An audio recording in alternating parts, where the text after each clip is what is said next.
बिहार विधानसभा चुनाव के मद्देनजर जन सुराज पार्टी के प्रत्याशी डॉक्टर विजय गुप्ता लगातार क्षेत्रीय दौरे और जनसंपर्क अभियान में जुटे हुए हैं।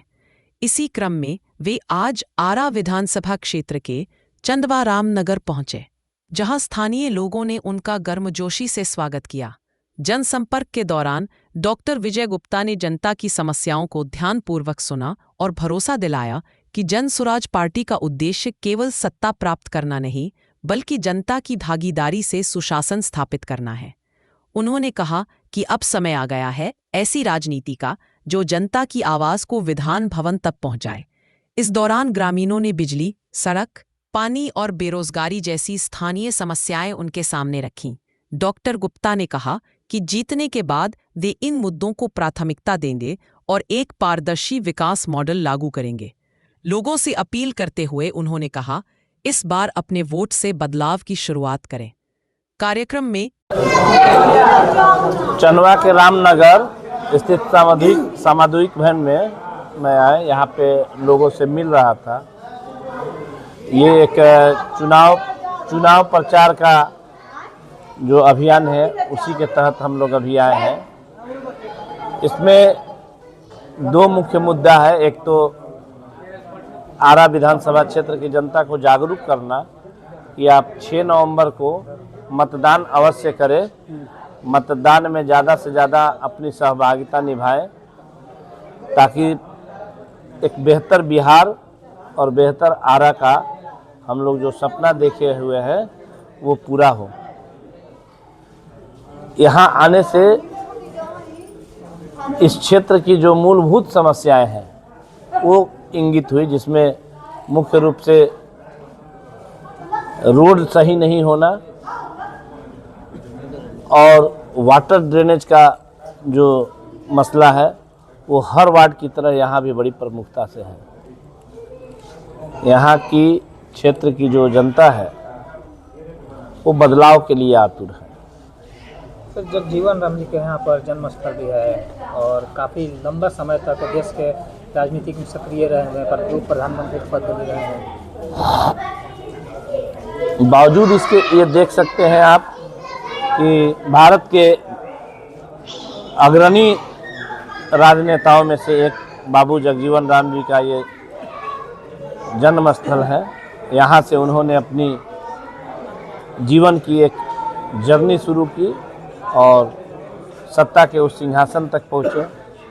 लेकिन आज भी आप देखेंगे यहाँ की जो जनता की समस्या है वो जो आज से 50 साल पहले था, आज भी मूलभूत रूप से वो समस्याएं बनी हुई है।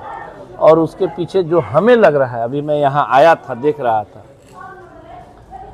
कि यहाँ जो शिक्षा के लिए बात होनी चाहिए, यहाँ की सरकार को जो शिक्षा के लिए बात करनी चाहिए थी, वो आज भी कोसों दूर है।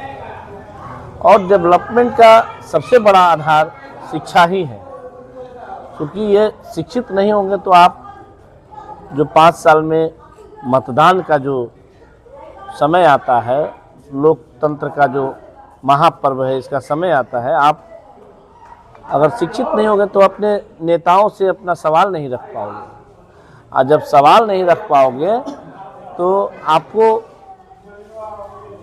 विकास छोड़ के बाकी सभी मुद्दों पे सरकार के जो प्रतिनिधित्व है करने वाले लोग हैं, आपको उलझा के रखेंगे और आपके मत से, आपके सहयोग से वो सत्ता के सिंहासन पे बैठ जाएंगे और अपने लिए जो विशेष करना होगा वो सब करेंगे। केवल कुछ नहीं करना है तो आपके विकास की बात नहीं करेंगे, आपके समृद्धि की बात नहीं करेंगे। अभी ये एनडीए की सरकार में बिहार में शराबबंदी है। क्योंकि यहाँ पे मैं ये मुद्दा इसलिए उठा रहा हूँ कि मैं यहाँ पे हूँ, आप खुद इसको देख सकते हैं कि ये किस तरह की शराबबंदी है। जब जन सुराज शराब को एक नियम के तरह संचालित करने की बात करती है तो सभी लोगों के जेहन में ये बात आता है कि जन सुराज शराब की बात करता है। मैं भी सपोर्ट करता हूं कि शराब नहीं बिकना चाहिए, लेकिन नहीं बिकना चाहिए तो यहाँ पे ये शराब के नशे में लोग कैसे हैं। तो शराबबंदी के जो समर्थन में, जो शराब चालू करने के समर्थन में प्रशांत किशोर का बयान आता है, समर्थन में नहीं है, शराबबंदी के समर्थन में नहीं है, चालू करने की फिर और शराब चालू करने के भी पक्ष में नहीं है। शराब की जो बात है वो संवैधानिक तरीके से इसका क्रय विक्रय हो, ताकि लोग सही रूप से ये सेवा ले और समाज में जो इसका दुरुपयोग हो रहा है, आर्थिक रूप से जो गरीब परेशान हो रहे हैं, इससे वो बचे। साथ ही साथ सरकार का जो रेवेन्यू लॉस हो रहा है वो एक अलग मुद्दा है। परिवार इस शराबबंदी के चक्कर में या तो कानूनी रूप से फंस रहे हैं या आर्थिक लॉस हो रहा है। पहले जो शराबबंदी था, अब ये शराबबंदी उनके जीवन के आर्थिक तंगी से जुड़ गया है।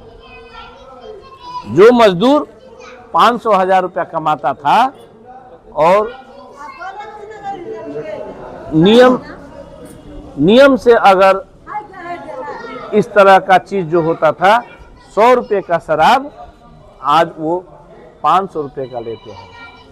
अगर कहीं कानूनी पचड़ा में पड़े तो वो महीने भर की सारी कमाई उसमें डाल देते हैं। तो शराब बंदी होना चाहिए, लेकिन अगर ये नहीं पॉसिबल है तो नियम के तहत उसका क्रय विक्रय होना चाहिए।